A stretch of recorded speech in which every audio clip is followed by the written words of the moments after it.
Aba, Paldo, kung totoo man ang balitang to, sa siner po ni Rabrances, Manila Bulletin po yan, oh. Ang sabi dito, Marcos admin rushes to borrow 1 trillion petotet in first quarter as global risk rise. Nagkataon nga lang ba kung kailan pinag-usapan ang impeachment, BP Sara?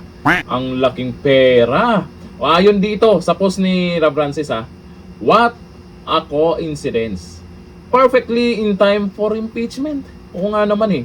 Kung kailan na kailangan ng boto dyan para mapa-impeach si BP Sara, yung timing na manghiram na naman ng utang na naman, 1 trillion. Alam mo, sa totoo lang, wala namang masama ang mangutang. Si dating Pangulong Duterte nga, di ba? Sa panahon niya, nangutang din naman.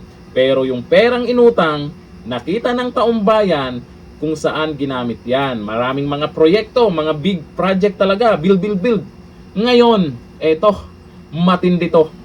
1 trillion talaga. Sino ang magbabayad dyan? Tayo na naman. Maraming nagdududa dito sa panibagong utang na naman kung saan nga gagamitin. Kasi dito sa shiner po ni Rabrances ay maraming nag-comment dyan. Ang sabi po nila dito sa kanilang mga komento, sabi ni James Hardy Magaso, utang na naman. Ay malamang. Sabi ni Jane Maniego, saan kaya dinadala yung mga inuutang? Wala naman yatang big projects na ginagawa sa Pinas. Yun po ang nakakalungkot no? Ang laki ng mga inutang, di natin alam saan nila dinala. Sabi ni Tita Chilen Chanel, kaya pa, Pinas. Sabi ni Chris Kokwangko, Bongbong Marcos, totoo ba ito? Kasi sa balitang yan, nako, marami na namang magtaas kilay dyan. Sa laki naman ng perang uutangin na naman. Isinabay pa sa impeachment BP Sara. Kaya yung iba may duda kung saan mapunta.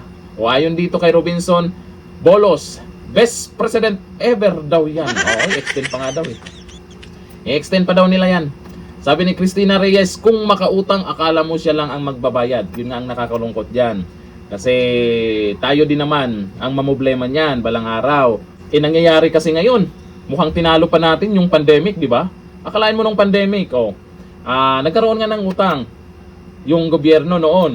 Pero nakita naman natin yung naging aksyon. Yung pagdating sa ayuda, mabilis lang ang proseso.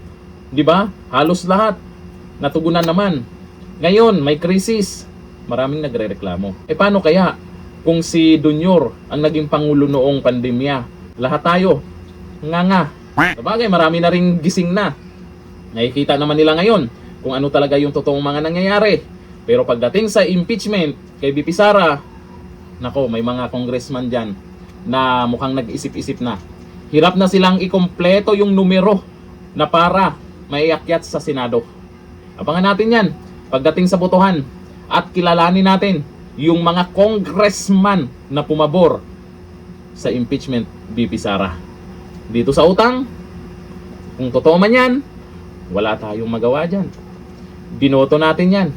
Sana naman, sa laki ng perang yan, nauutangin na naman di umano, ay mapunta sa tama, hindi sa mga congressman. Hanggang dito na lang. Thank you. Bye.